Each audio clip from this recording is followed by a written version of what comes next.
এই যে শুনো 25, আমি গত 1 বছরে রাইজের অনেক উন্নত করে দেখাইছি। আমার থেকে আগামী 1 বছরে আরো অনেক বেশি উন্নত করে দেখাইবা তুমি। ঠিক আছে 24, তুমি খালি আমার একটু আশীর্বাদ কইরা থয়ে যাও। আমি যখন আইছি রাইজের উন্নতি করবার লেগে আইছি। হবে দাহি দেও হবে দা আহে দেও পসে গো ওয়ো পসে বিদায় দেও আমারে আমার দিন পুরা আইয়া গেছে গো ওয়ো আমি যাব ওদের সারি আরে নসিবে আমার তৈরি ছিল।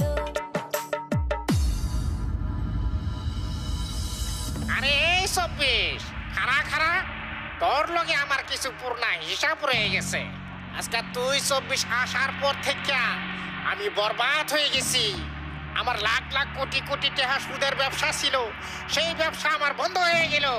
আমি রাস্তার ভিখারি হয়ে গেছি। এখন আমি মানুষের কাছে টাকা চাইতে গেলে মানুষ আমার উপরে কই মামলা করব। আমি এখন কোন পথে যাব? আমার কিছু একটা হিত ব্যবস্থা করে থয়ে যা রে 24, আমার কিছু একটা হিত ব্যবস্থা করে থয়ে যা। শুনো শুনো সুধারু ভাই, এসব কথা আমার কাছে বলে কোনো লাভ নাই। আমি যা যা করেছি রাইজের উন্নতির জন্য করেছি। 24, 24, 24! আমি নাকি শুনতে পেলাম তুমি আমাদেরকে ছেড়ে এই রাজ্য ছেড়ে ত্যাগ করে চিরতরের বিদায় নিয়ে যাচ্ছ 24। হ্যাঁ হ্যাঁ ভাই, তুমি ঠিকই শুনেছ। আমার যে এখন আর সময় নাই।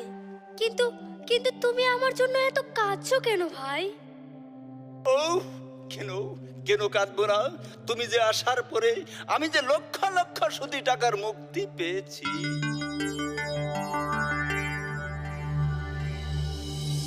বাহ, কি সুন্দর!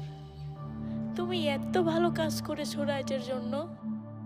এ 24, তুই কি ভালো কাজ করেছিস? তুই হোটেল রেস্টুরেন্টে গরু খাওয়া বন্ধ করেছিস। কত গরিব গরিব মানুষেরা গরু পালিয়া জীবন যাপন করত, গরু বেচিয়া স্কুলের ফিস দিত, গরু বেচিয়া মেয়ে বিয়া দিত।